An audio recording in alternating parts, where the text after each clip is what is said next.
What's up, everyone? I'm Doug Kide, joined as always by Michael Hurley. Michael, the Patriots won. Yep, Pretty they weird, did. huh? Just like we said they would. Check the Is, tape. is that something else that you said after the game, after our podcast, but before the game, I should say? Yeah, I was uploading and I said it out loud. Yeah. There's my prediction. Nailed it. 25-22, I was thinking. Something along those lines. Pretty impressive. Yeah. That's got to be pretty close to a scoregami, right? 25-22? This is good. It's good and bad. You want to know why? I'd love to know why. It's good because Thursday or Wednesday, whenever we talked, we were like, it's possible you don't win again. Because there was no game you could logically say was winnable if you lost the Jacksonville and the Miami game. Like you were like, ugh. Now at least we can say well, they can win. Yeah. It's bad because I'm thinking after Seattle, we're like, this team could win games, and then last week we're like, this team can't win any games. So I don't know. We our judgment meter has just the dial is just. This is spinning not 10 our to fault. 1. This is not our fault. Come on. Don't blame us for this. Everything feels like my fault, so maybe that's why. But I would say we're getting sent to here and then to here. It's just the variance is causing whiplash. Snap. Yes, it's just whiplashy. So I don't know. I'll effort to try to be less overreactive and more analytical. But what's the fun in that? No, hey, I don't think.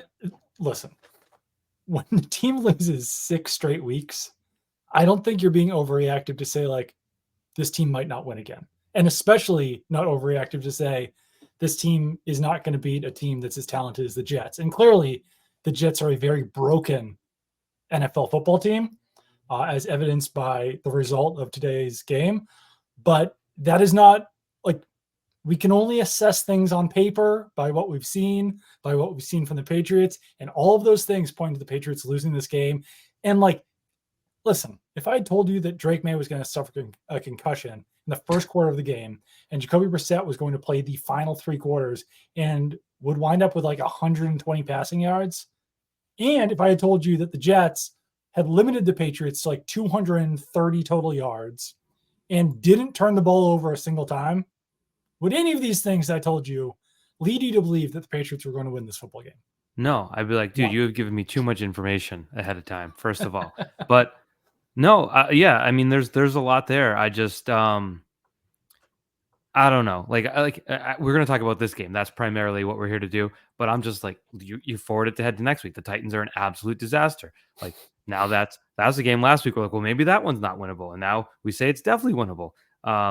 The Bears game suddenly looks winnable. So there's, I don't know. There's big picture.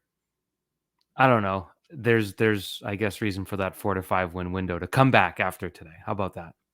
Absolutely. And I think that perhaps the most important thing we saw today was that the Patriots did respond. Seems like they did get motivated. They did get challenged by what Jerod Mayo had to say.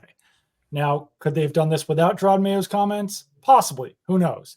But it's not as if Jerod Mayo's comments made them not try and made them not challenged or made them not play better in this game. The 3 things that Jerod Mayo said makes a soft football team are stopping the run, running the ball, and defending kicks. I will say Patriots did not run the ball very well in this game. I want to say, though, I kept looking at the box score and was like, what the hell? Stevenson is having a hell of a game, and he's got 27 yards on 50 carries. He ran decently well when they needed him to. He ran 2 well. touchdowns. Yeah. He got a 2-point conversion. But the Patriots didn't run the ball very well, but to my point, they ran it when it mattered. Did they stop the run? They allowed 4 yards per carry. I think that Jerod Mayo is aiming for something in the 3s, but still much better than it had been in the past. They allowed a 40-yard punt return on the first punt, but then things slowed down afterwards. They had their own long punt return. So overall, did they hit all those check marks and makes a tough football team? No, not necessarily, but they also never quit on this game, which they would have had every single right to do after Drake Maye left the game. The biggest example of how they responded and how they treat this whole thing, coming out of halftime, you get a 3-and-out on defense. You get a kick-ass punt return, and wait, was that? Let me rethink. They scored. They scored a touchdown, right? That was a touchdown drive. Yes, they did. Yes. See, I watched. Play 26 yards, but still a touchdown drive.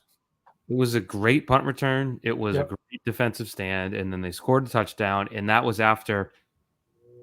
That was after the fans booed. They were wrong to boo. The Patriots got the ball with 2 minutes at their own 20, and they were like, "We suck. We're going to take a knee." Basically, the vibes were low, I would say, heading into halftime when you're getting booed off the field. Oh my God. So to come out and do that, I thought it showed a lot of good character and a lot of team-wide lack of quit, which I don't know. After last week, I was kind of expecting. So credit to them. I mean, I will personally say that, like, so after Drake Maye went down with the head injury, with the concussion, there's like a 3rd and 9 afterwards that the Patriots defense was on the field for. And Andrew Callahan, my colleague, turned to me and said, this is a big play. I said, Andrew, I don't know if there's a big play left in this game. But I was wrong. Yeah. Hand up, I was wrong. I had zero expectations for the Patriots to put anything together offensively in this game. The defense had already been pretty decent, so I'm not shocked by the defensive performance. But I mean, Jacoby Brissett, I don't know, possibly his best game of the season. If not, maybe the second best game of the season. Like, he wasn't like lighting the place up, but he was what they needed. He was what they needed him to be in this game. Yeah, I'm hesitant to like go overboard, but the last drive was really nice. Yeah. Where they flashed on the screen. He hadn't had a game-winning drive since 2022, and you're like, probably not going to get it now. And sure enough, he did. I thought initially that ball to Boutte that got him down to the goal line, I'm like, well, he got lucky on that. It was underthrown, and then I watched it again. I was like, oh no, that was perfect. That was a perfect pass, because anything more, and then you involve the corner who's kind of off him. So it was an impressive final drive. It was, I mean, good for him. Like, it's one of those things. Like, everyone had given up on him before the game, during the game, toward the end of the game. So sometimes you just have to, accept the fact that the compete level, if that's a hockey term, if you don't mind me bringing, the compete level was high across the board in Brissett as well. I don't want to say it was a great quarterback performance, but he put together a game-winning drive. Like, you got to give him some credit for that, absolutely, especially given the circumstances. The concussion, the Drake Maye injury. I guess first thing to talk about is like how he looked before the injury, and it was pretty great. He had, I think, how many incompletions did he have before the? He was 3 for 6, but two of them were dropped. Yeah, yes. And one of those, Doug, was the same as last week. Last week it was Polk. This week it was Thornton. The throw was unbelievable. Rolling, it was right. The casual flick, I didn't count the air yards, but it was probably 45 on the money. That was a sick throw. Yeah, it was a great throw. We'll get to the wide receivers in a little bit, but overall, I mean, like, his scrambling was great. He was out running guys, scored a touchdown. So let's see him. DJ played "It's Gonna Be Me," which, as I mentioned on Twitter, that song came out 2 years before Drake Maye was born, which I don't enjoy that. I don't really like hearing that. "It's Gonna Be Me" came out in 2000. Drake Maye was born in 2002, I should say, not 2022. That would be impressive if he was a baby playing quarterback. I'm trying to see, because so the hit that he got hit on, excuse me, I should have had my words more prepared on that. But so he played 3 more snaps after that, right? Yeah. Yep.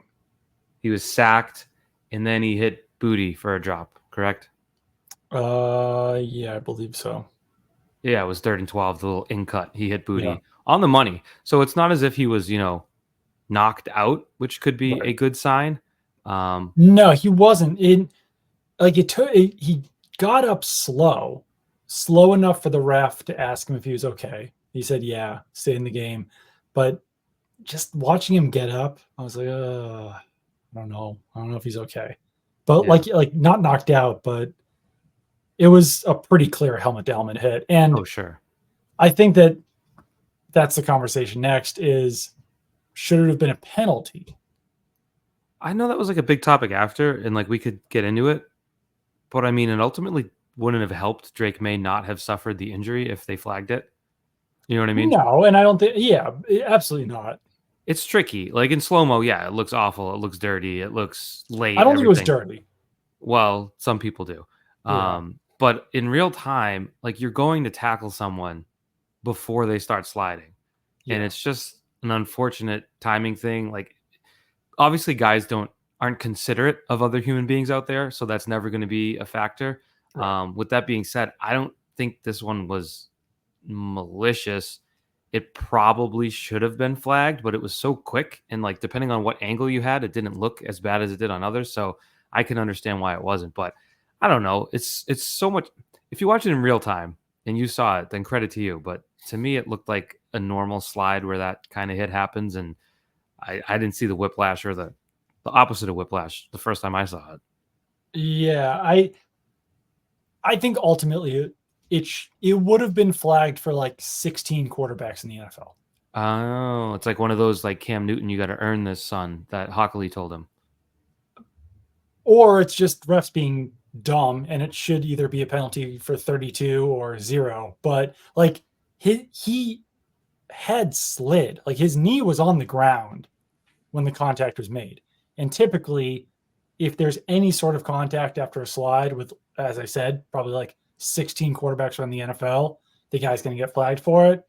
But I think Drake being a rookie, being a guy who scrambles, the guy who's fast, who had just scored a rushing touchdown, the refs are just weird and don't call things evenly across the board. I don't know what else to say about it, but I think it probably should have been a penalty, and they just didn't decide to call it. I agree. I wanted to say I didn't think it was like a headshot. I mean, it was a headshot, but I don't think it was a targeted headshot. In college, that guy's probably kicked out of the game, but it's not college. Right. Yeah, absolutely.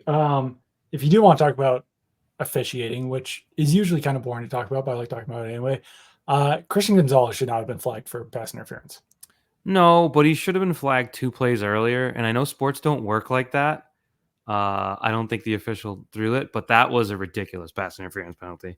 But it was 2 plays before it. It was either holding or defensive pass interference that they just that was when he hooked the hip, right? On Wilson. I think it would have been holding. I also think there was Maye's first incompletion to Boutte. Sauce Gardner was in coverage, and Gardner like just put his arm out like by his waist. Yeah. But Boutte didn't like ask for the flag or anything. To me, it looked like Boutte was just I was like, I don't think you're allowed to just like arm bar a guy, you know? Like you have to try to fight through it, I guess, to get a call because it looked like Boutte was just jogging on that play. And I'm like, after all that, like I want the ball. You get the first third down and you're just like, nah, that's too far. I'm not going to try to get that. So not a great rep, I would say. It's fair to say. Wide receivers in general. Like there was a game where everyone was ready to clown on Kayshon Boutte, and it was straight out of Dumb and Dumber. Totally redeemed himself at the end. But he had 3 drops, and like you can't, after you say like they should throw me the ball more because I haven't dropped a target yet, you can't really go out the next game and drop 2 passes. That being said, he made 2 very key catches at the end of the game to both put them in the red zone and to put them in the 1-yard line. So like he was in my down category all game. And at the last second after they won, I was like, well, I got to remove him now. I don't know. He was pretty instrumental in winning that game. Yeah, he was. I mean, he made plays at the end. The 3 drops were bad. I think it was two drops. I had him for 3. Really? I did. We can go through the list, but I had him. Oh, maybe I gave him the Thornton drop. Yeah, because he had 3 incompletions, and one of them was the you know what? I had the 2 drops in the bad rep. That's what I had, and then Thornton had the drop. Obviously, Bourne's drop would have been like a ballsy catch. Yeah, but it was right there. Like there was multiple balls where one was Boutte and one was Bourne over the middle, just not being willing to catch the ball. That wasn't great. Douglas had a pseudo drop as well. No, it looked like a drop, and then they showed the replay, and it was too far out ahead of him. So I wouldn't give him. Hit him in the hands, but still, it was like a full extension one hand. But I thought we gave credit to the team for responding to the soft thing. Going over the middle and making a catch in traffic is one way to dispel that, and they didn't do that. I think the Bourne one's disappointing because he's a guy you Yeah. actually expect plays like that from. He tweeted after the game, like, I'll be I'll be better in New better. England. Yeah. All right. So Okay. we'll find out. But yeah, I mean, overall, not a great day for the wide receivers. Hunter Henry had a decent game. Like even Austin Hooper is more dependable than the wide receiver core right now. I don't really know what they do with this group other than just hope that it clicks and that they get better. Yeah, I do though. Like again, bad game, good play at the end. Tyquan Thornton with the third down conversion Yeah. on that drive. It was like he's got moves. He's got. The defense probably had no preparation for that because they're like, I've never seen him with the ball in space. But credit, like that was a big play.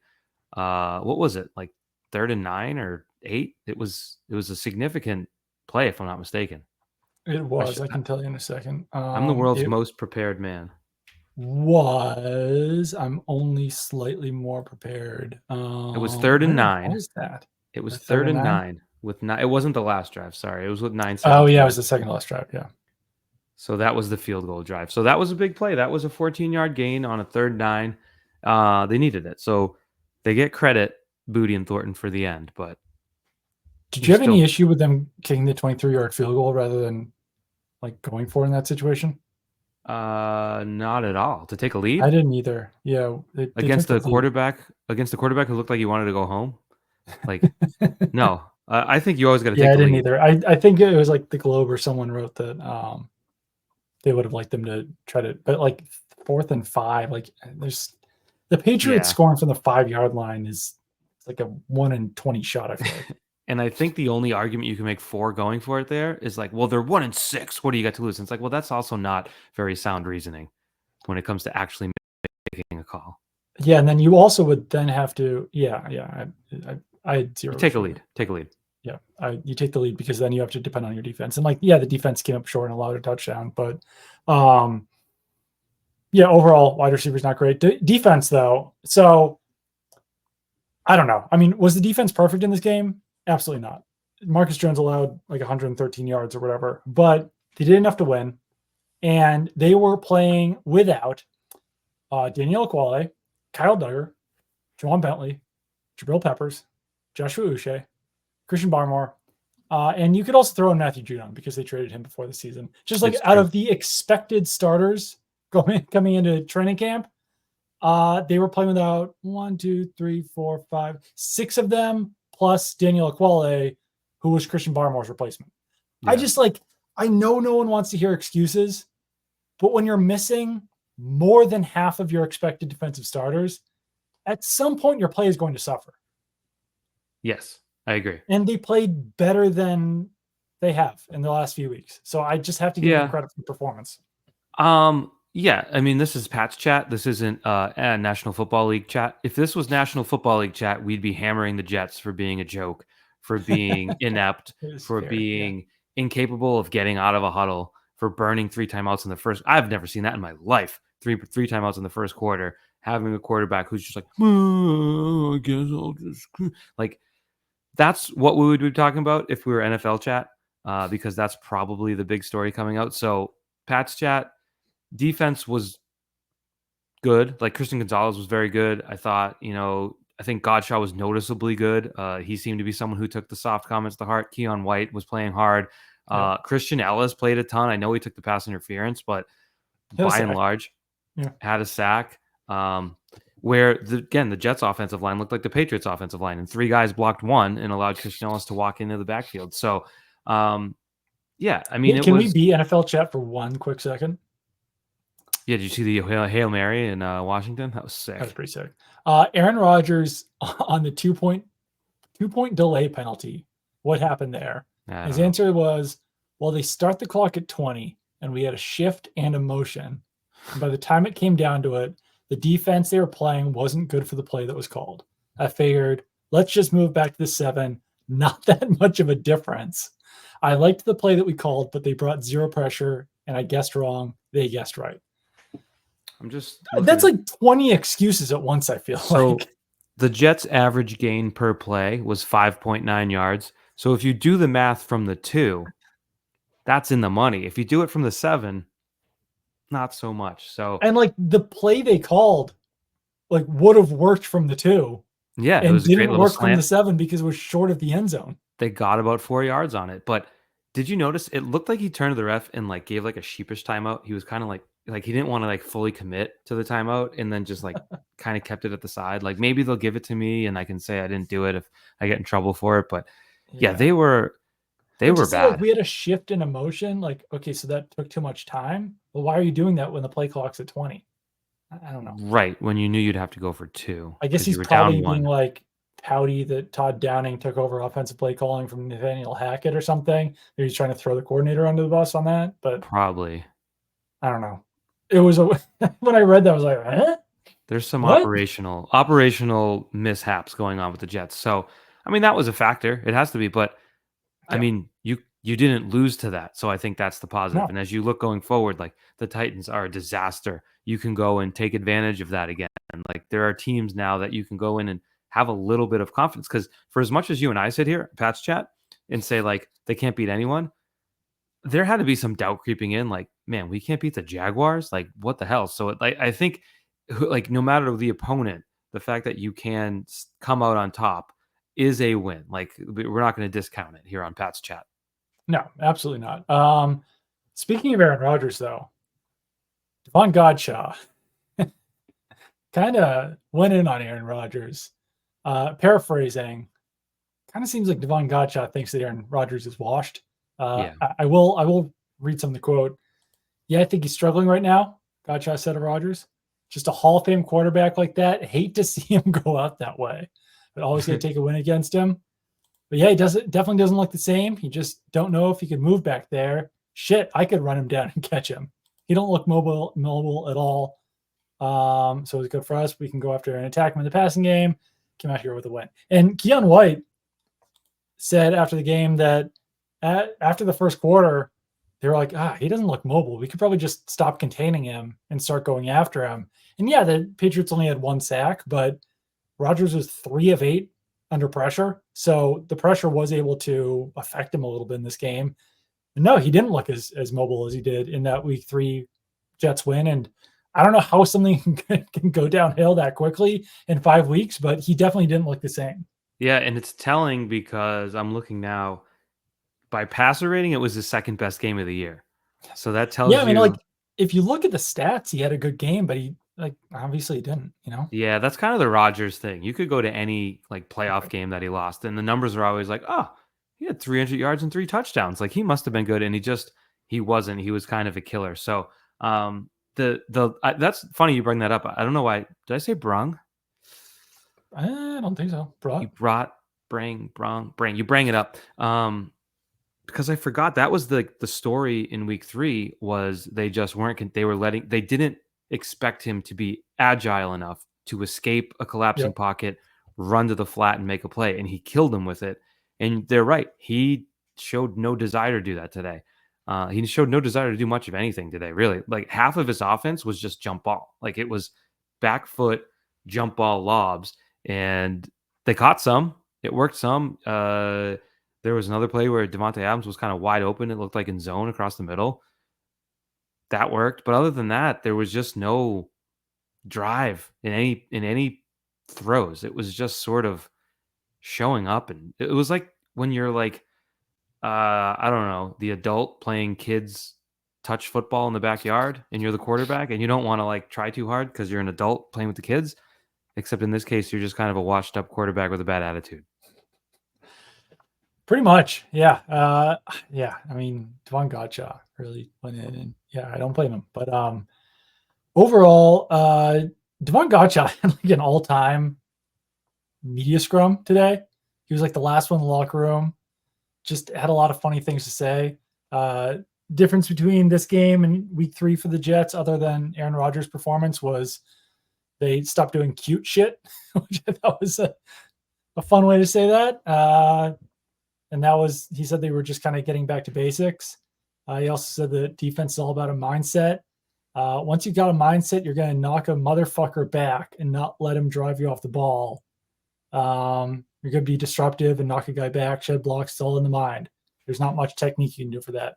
Just a profanity laced post game scrum, and I just enjoy those. Those are fun. Yeah, he got his contract. He's got nothing to worry about. He was also in a trade rumor though this week. Interesting. Now, I don't know if we're gonna do like a separate trade thing this week, but like I was surprised that Uche was a healthy scratch for that reason, because we talked about, well, I don't know if you and I did, but it was talked about last year he could be a potential trade piece, and whether that's last year we were talking like maybe a third rounder. This year, a sixth, that's why it's surprising to see that healthy scratch. He hasn't really done much this year. Right. Like this might have been a game where he got like a sack or something. He could have got that like Christian Ellis sack or something in this game. But I don't know. Teams aren't dumb. Like they aren't. Some teams are dumb. But like I don't know if they see like Josh Uche gets a sack and they're like, well, all right, we'll give him a 4th round pick. Yeah. But yeah, I guess it doesn't seem worth it from the Patriots perspective. I think Uche was also inactive around this time last year. I remember he was like, someone told me that he was the most likely player to get traded. Yeah. Didn't get traded, re-ups on a 1-year deal. And now I'm kind of hearing the same thing where it's like, yeah, he's the most likely guy to be traded. So we'll see if it actually winds up happening. But this is just a good way of saying like, yeah, all signs point to him probably being traded, but we don't know that for a fact. Right. I mean, he has 2 sacks on the year, which is kind of like the whole point of getting him for a team to add him. So I don't know. I was a little surprised, I guess. I didn't see the critical need to healthy scratch him this week, but what do I know? It was odd because like Javon Baker, I guess, returned kicks, but otherwise didn't have an offensive role in this game. Like that would have been a very easy swap to say like, all right, Javon Baker's down, Josh Uche's in. It's like they went out of their way to make Josh Uche inactive. Yeah. I agree.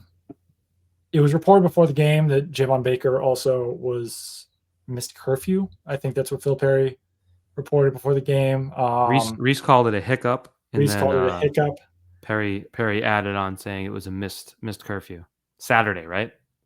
Yeah, and like this is just me complaining for the sake of complaining. And obviously Drake Maye's communication has not been great overall since becoming head coach, but like he kind of like straight up lied to us on Friday about that, which we've talked about this before, but like there's a difference between deflecting and not being completely transparent and then just like completely lying about something.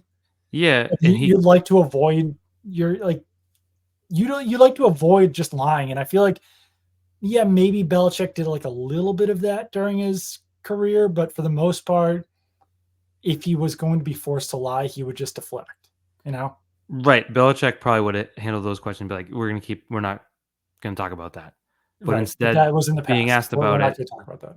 Being asked about it and saying that was taken out of context, and then being asked in a follow-up, like what was taken out of context, and being like, we're done. It's just rookie ball stuff. Yeah, like the question was, Gerard, Kendrick Bourne said yesterday, alluding to the players staying out too late. Was there an issue in London with players staying out too late? No, there wasn't an issue.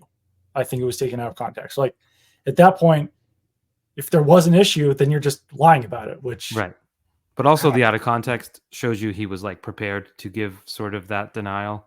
Right. Because no one had asked about the context or in or out. So I don't know. It is what it is. Like no one's gonna feel bad for the media of like getting lied to or whatever. But well, that's a matter that people care about, like whether the media is involved or not. Like a rookie who wants to be a big player misses curfew for what reason? Right. In London of all places too. Like you're in a foreign country. It's just like, I don't know. Yeah, not great. Out getting bangers and mash and a sausage roll too late. I don't know. Not great. Yeah, not great. But obviously Javon Baker not a major part of this game other than being a returner.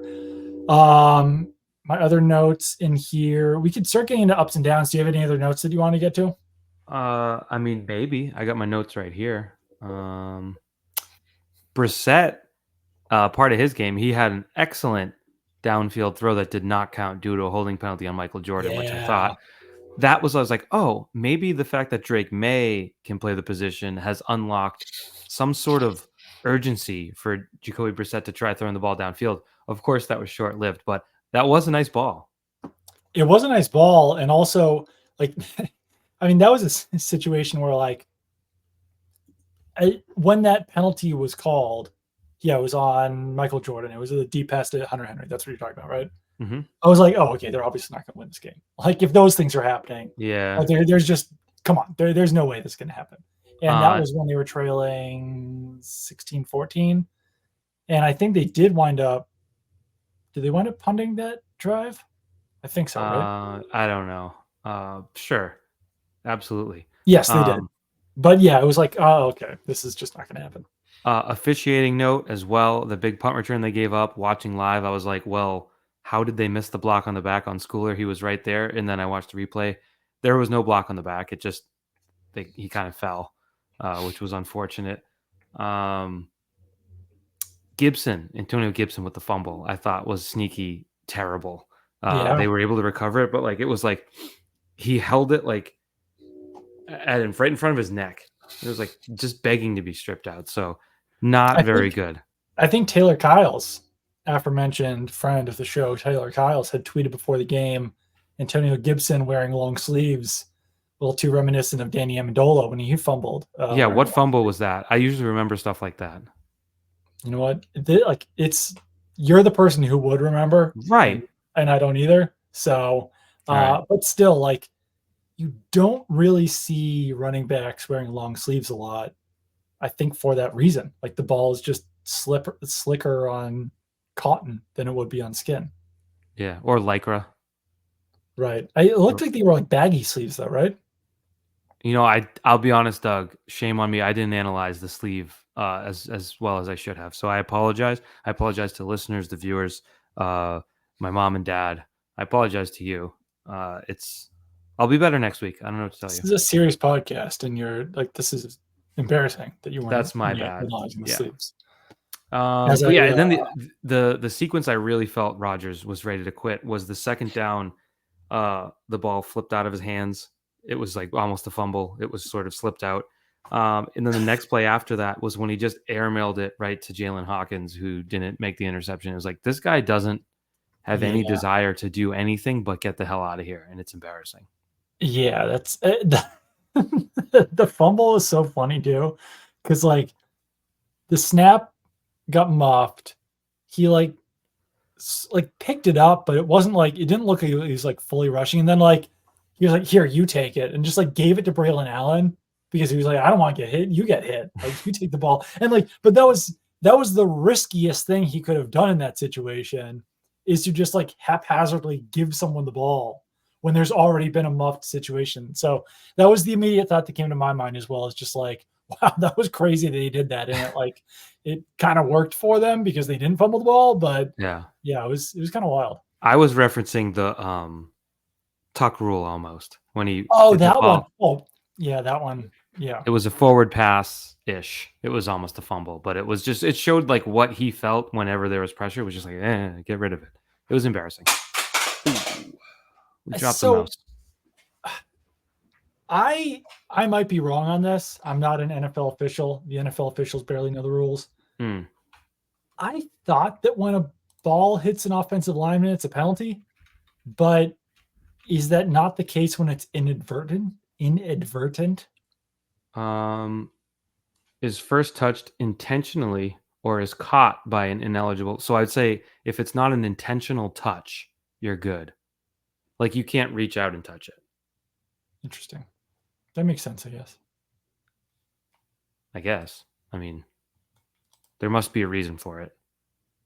It doesn't really make sense to me. I think it should still be a penalty, but I guess it wasn't. I tweeted, and some people disagreed, the Christian Ellis pass interference. I'm like, the receiver's out of bounds. So like it was not catchable. And people were like, well, he was forced out of bounds, but it was like, was he? Like he didn't actually fight to get back in. He just, like, Christian Ellis is allowed to exist as a human being. Right. But with his back to the play, I forget who the intended target was. Was it Breece Hall? Yeah. Just had to like try to get through him, and it would have been pass interference, but like he never actually tried to get through him.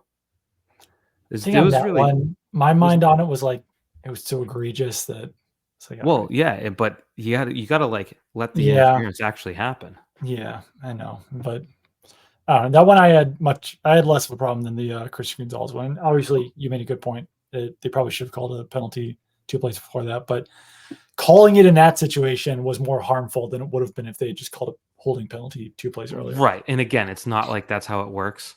Right. Like But there it were is people usually how they handle it.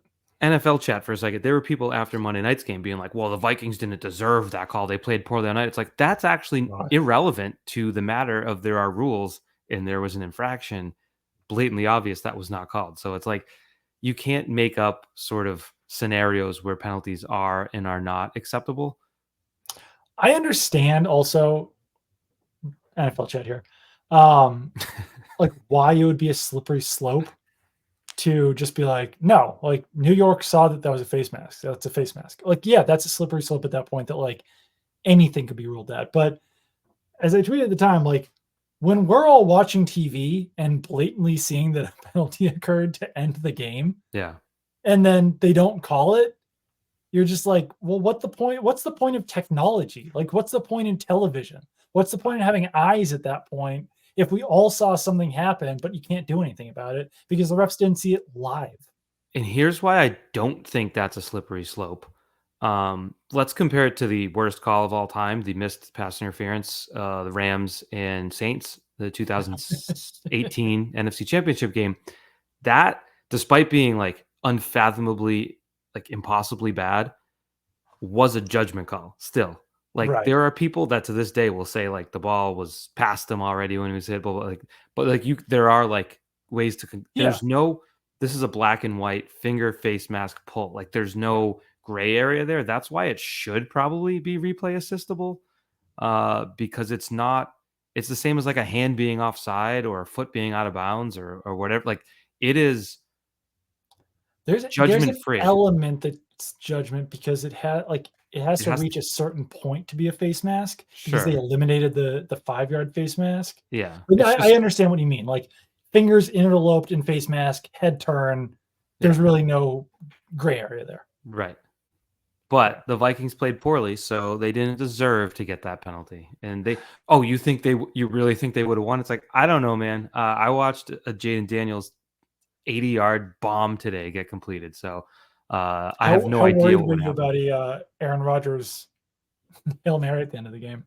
Honestly, didn't come up, but now that you mention it, yeah, it's just they wasted that time with the drop. Was it Garrett Wilson with the drop before the completion? Well, Marcus Jones actually. Yeah. Oh, I'm glad you said that. Was that in my notes? Yes. I should have probably read my last note. I thought that was the ultimate, like, last good effort. Like, the easiest thing. Tackle on the 2-point conversion. Okay. Yeah. Good play by him. I just think the easiest thing in the world would be not have fought on the ground to knock that ball out, but he kept going. So he had a heck of a game. He got thrown on a bit, but he was a battler. He had the punt return, and that's a huge play. It was a huge play because you're right. I didn't even think of that. Like the Hail Mary's a factor at that point. And then they completed a pass at the end, but then Jonathan Jones just like laid on Mike Williams or whoever it was. Yeah, and he was like, Davante Adams long enough so that they couldn't do anything. Even if they didn't, I don't think they were getting. I think he caught it with like 7 seconds left, and it was a 20-20. Yeah, no, the laying on him had nothing to do with it. They weren't getting there, but like that, also just what a weird thing to do. Like we all yelled at Jacoby Brissett for doing that a few weeks ago, but then Aaron Rodgers like essentially does the same thing. I'm sure Jets chat would probably yell at Aaron Rodgers about that. I wish a little bit we were doing Jets chat. That would be fun. I watched their clip of the post game show starting. It was Bart Scott, just like, I'm embarrassed. I'm ashamed. This is the worst Jets game I've ever seen in my life. Then it went to Willie Colon, and it was just like, it was pretty funny. I will say, obviously, I went through all the like defensive changes that have gone on. Like even beyond that, Daniel Ekuale suffered an abdomen injury on Thursday and then couldn't practice on Friday. So that was like kind of late in the week for them to just be like, hey, we're not going to have our starting defensive tackle. Kyle Duggar was ruled questionable on Saturday with his ankle injury. So that was another one where it's like, hey, it's the last second. We need to figure out who is going to be our defensive communicator and a starting safety in this game. Jonathan Jones out Friday's practice with a personal issue. So he only plays 30 snaps or 20 snaps, something like that. And he's playing like half of them at safety. They had to make so many goddamn changes at the last minute in this game. It's like a minor miracle that they played as well as they did. But there, I've now vented about that for a second time. But still, like, DeMarcus Covington, entire defense deserves credit for adjusting as well as they did. Yeah, and you missed out on the Spiro Didi's Adam Archuleta call. So you can go back and watch the TV tape, TV copy. They did point out that the Jets were playing without both starting safeties, and I was kind of like, but it's look, they needed that. I think they needed that, and you saw at the end, like the way they exploded on the field. Like they weren't just like, nice, we won. No. It had to be like just the overall terrible feeling you must have going to work every day. I feel like that was just necessary. And I saw they got a victory Monday. So after the trip to London, that whole thing, the soft week, all that, like they can at least feel good for a day. Yeah, they're allowed that. Let's get into some ups and downs. Okay. We talked about a lot of them already, but we'll go through them again. But I'll start with my number one up, which is Greg Zuerlein. Great performance by Greg Zuerlein for the Patriots, missing a field goal and an extra point. Doug, yeah. He missed the net. It's never good when you miss the net. And it wasn't like it curved. Like sometimes you kick it and it takes a whack. Like he missed left and it missed the net. Like it was a straight shot wide of the net. I don't know. I know this isn't the way that football works, but the Patriots won this game by 3 points, and Greg Zuerlein missed 4 points worth of kicks. So, I mean, you can make an argument that Greg Zuerlein was the most important human being for the Patriots to win this game. I felt bad. They showed him on the bench, and you could see his face was just like, I might not have a job tomorrow, and I feel bad. I'm soft like that. I don't know what to tell you. But Christian Gonzalez, major up. I think he only allowed one catch in this game. I saw someone tweet it was a shutout. I think he was in coverage on the final play that Jonathan Jones just sat on Devontae Adams, but like that barely counts, you know? Yeah. He did have the DPI, which we've covered ad nauseum at this point. Drake Maye was another up for me. I know he wasn't in the game for very long, but I thought it was a really good performance by Drake Maye. I agree. Promising for when he gets back on the field. You mentioned him earlier, Rhamondre Stevenson. Not the greatest stat line, but the Patriots scored 25 points in this game, and he accounted for 14 of them. So I think you got to give him some credit on that. And he just like ran like a bull, you know? He was physical. He was aggressive. He had that nice patient run where he kind of hesitated out on the left side and turned it upfield. Like he looked, when people like us would talk to maybe national people and be like, Stevenson's good. And they're like, well, okay, I take your word. Like it was because of the way he ran today. Like he showed the only thing that was missing was like sort of when he pops one for 40, 45 yards to make the stats look better, but he was significant. He was on the final play, not the final play, but 4th and 1. How were you feeling in that instant? Were you thinking that they were going to score, or that they were going to come inches away from victory just to have it snagged away from them? So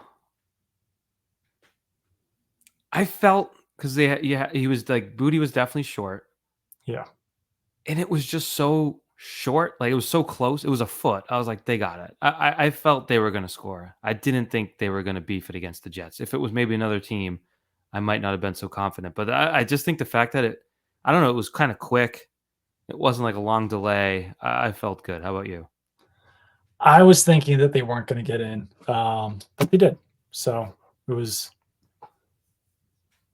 good for Rhamondre Stevenson, good for the Patriots. They weren't going to get it in via QB sneak because we saw before halftime.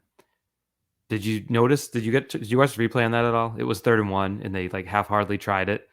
And at the snap, I don't know who it was in the Jets, was Supermaning over the center and literally slapped Brissett in the face. And so Brissett was trying to take the snap and stay low and like hide in next to the guard, like between the guard and tackle. But he gets slapped in the face and just like stands up like, what the hell? And that didn't work. So I knew they weren't going to sneak it.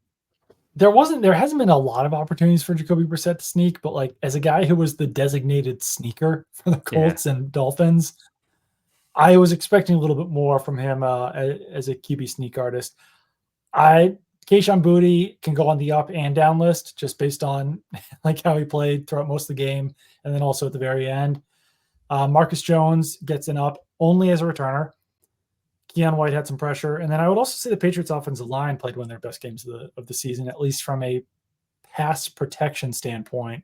Mm-hmm. Ben Brown actually allowed 2 of the 3 sacks. He was a really positive aspect of the Patriots offensive line for the 2 previous weeks. But Michael Wenu didn't allow a single pressure. Mike Jordan only allowed 1. Overall, much better performance by the offensive line. Did they change the stat? Because I'm only seeing 2 sacks. I don't know if maybe there was a 0 yard. I don't know. But I do know one of them down for 3. But I don't know. You might be right. Yeah. But I do know that one that was on Ben Brown was just like a little twist, and Brissett was at fault as much. Like Brissett was just standing there when he got sacked. It was the Maye sack. I remember it, but I don't remember it being egregious. That was right after he got hit in the head. Yeah. So I'm guessing perhaps he wasn't as quick at processing at that point either. So that's fair to say. Yeah. Other than that, I don't know what the 3rd sack would have been. I don't know why there was maybe 2 guys. Was one of the sacks shared? Yes. Okay, so that's what it was. Okay. There you go. So Ben Brown allowed 1, and then Ben Brown and Mike Jordan combined for the other one. Yeah, that would have been the twist because they whoever it was that got through. I think it was Quincy Williams, maybe. Yeah. They converged on him, but he just powered through like a car going through the car wash and got to Brissett. So, yeah, it was an effective day from the O-line. How about that? Yeah, and I don't know. Vadarian Lowe just continues to be a pretty solid presence at left tackle, which is another one of those things where if you had told me that in June, mm-hmm. I would have been like, that's insane. Mm-hmm. Yeah. You're nuts. Why are you making things up?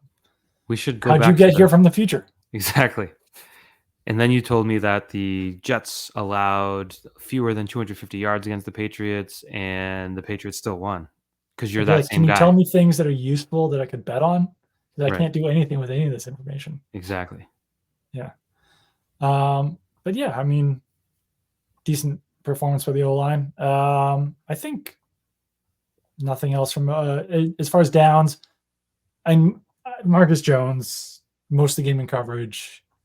It's a lot to ask. He's a 5'8" cornerback. He's playing a lot outside because Jonathan Jones is playing back at safety and only playing half the snaps. And hey, you have to cover Garrett Wilson. It's just not much you can do there. But still, you got to say he's a down. And he even admitted after the game that it wasn't his best performance. He was competing though. There was one Wilson just kind of caught with Marcus Jones in his torso. So there's only so much you can do sometimes against jump balls with a really talented receiver. So Marcus Jones also spin kicked Tyler Conklin on the first touchdown, and somehow he held onto it despite catching it initially with one hand and then got his other hand on it while getting spin kicked by Marcus Jones. Pretty wild. That catch told me one thing, and it says that Marcus Jones does not weigh a lot. Really, because if that was a safety, that would have been a violent play. But yeah, 175 pounds is enough to break up that pass. Yeah, I appreciate the effort. Tyquan Thornton had the drop. Kendrick Bourne had the drop. Kayshon Boutte had 2 drops. DeMario Douglas kind of had a drop. No, not a lot of other obvious downs to me in this game. I guess you could throw Ben Brown in there, but still, I don't know. I mentioned the Gibson fumble. I thought that was really bad. Right. Yeah. Yeah. And he carried the ball 5 times for 6 yards. I don't know what happened to Antonio Gibson, but he has not been the same over the last 3 weeks. Yeah. I'm trying to think. Christian Ellis had the pass interference. He also allowed a big catch, but still, he had 9 tackles. Well, he had 9 tackles. He had 2 QB hits. Overall, definitely not a bad game from Christian Ellis. Yeah. The penalties, they had some big ones, but I didn't think they were particularly awful. There was early. This would not make the downs. There was a 3rd and 3 the Jets had coming out of one of their first quarter timeouts, and Keion White jumped offside, but got back, and it's like it just bothered me because like you're going against Aaron Rodgers, like he is elite, he's the best of all time at getting people offside, and you're coming out of a timeout. You know every Jet in that huddle is like, whoa, Fast and Furious over at your house. Yeah, I live in Tokyo. It's Tokyo Drift. Nice. But you know the Jets are in the huddle, like we're going on whatever. And like no one on the Patriots is like, don't jump. But he got back and they made the stop, so it doesn't make the downs, but it could have. Yeah, I think that's about it from this game. When I was entering the game, I know that it's a thankless job, and I know that I shouldn't get that mad at these people, but sometimes the parking attendants at Gillette Stadium just like really get my anxiety going. First of all, they're standing in the middle of the road a lot of the time, and I'm like, can you not do that? Yeah. Then they're not really directing you, and then they were blocking off the media entrance because they wanted someone to show their credential. So I showed him my credential, and then he like motioned for me to keep going. I was like, no, this is the media entrance. And he was like, then he kept like pointing me. I was like, no, I know I'm supposed to go in here. I'm the media. And then he was like, oh, you're the media? Like, and then he was like, oh, I didn't know you were in the media. I said, I told you I was in the media. Mm-hmm. He said, well, telling me doesn't do anything. You have to show me something. I was like, I originally got your attention by showing you my parking pass. But I was like a little bit angry by that point. Don't you know Pat's chat? Like you would think if you work at the Pats, you'd know Pat's chat. I'm not trying to pull do you know who I am? You got to. I was doing everything that I need to be doing by showing my pass and telling him I am in the media. Now, do you like? I parked in like media plebes. Do you get fancy beat writer parking still? Is that a thing? Like closer to the stadium? I do. Yeah. But for reasons I don't want to get into. Yeah. I'm currently not. Oh. Yeah. So. But you can't get into them. So you had to park with the plebes, is what you're saying? And yeah, it frustrated you to park with like the normal media. And I got to the game 30 minutes earlier than I usually do, just so I didn't have to wait in line to park with the plebes also. Yeah, that parking as of like 2021, once they reopened, became a problem. I had to start cutting. I'm never like getting the left lane knowing I have to cut everyone off. I had to start doing it there because it was so inefficient. So you're not alone. At this point, I'm just like, okay, I'll get to the game 3.5 hours early so I don't have to deal with it. It's tough. It's tough being us, you know? Do you want to do any other media gripes? Like, was the food not quite cooked right? No. Was the bathroom a little cold? I don't know. What do you want to complain about?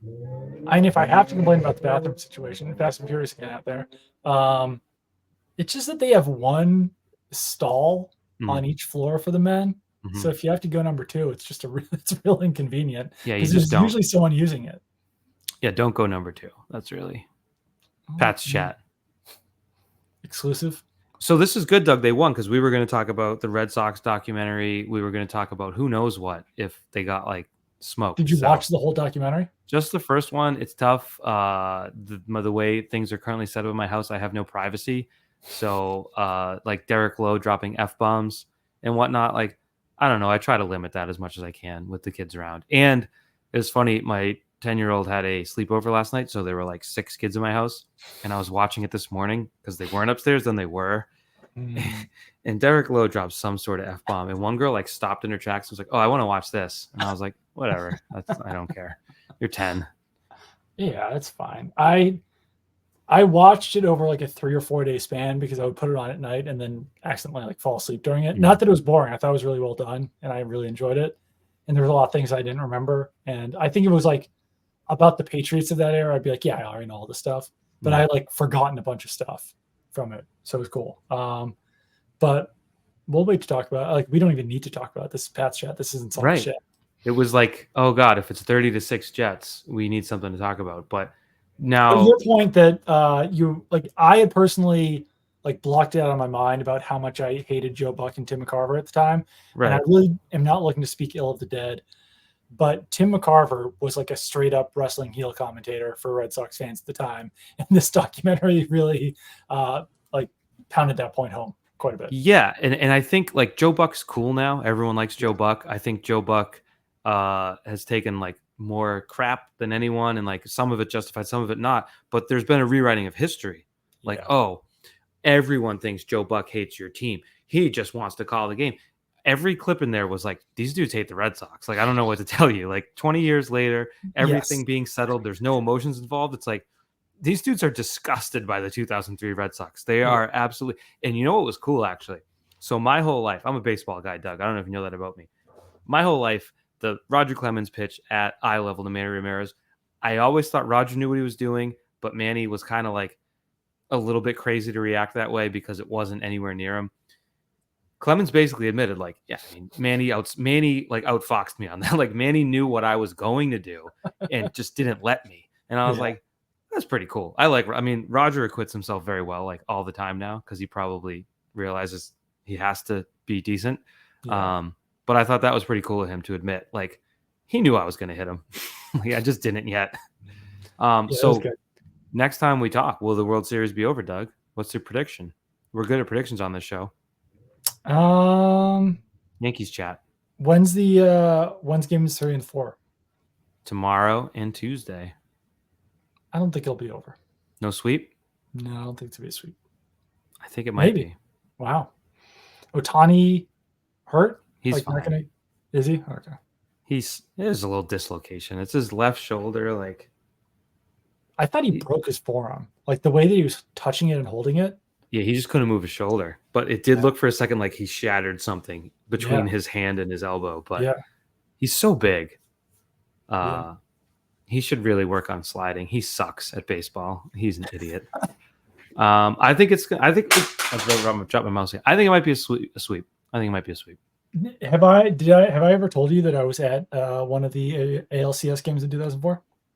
No. Which one? So I went to Emerson College at the time because we're 2004 high school graduates. So it was my freshman year. Correct. And I remember we would all watch the game in like the common rooms or like people's suites or whatever.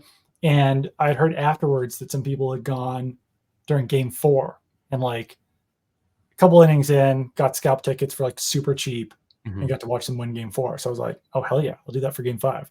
And enough people had caught on at that point. The tickets were exorbitantly expensive and nothing was available after the game had begun. But me and I wouldn't even call him a friend, like barely acquaintance, were willing to stick it out. And we paid off a security guard on Lansdowne Street to get into the game. I think he wanted $100. But I slipped him like 220s and just ran.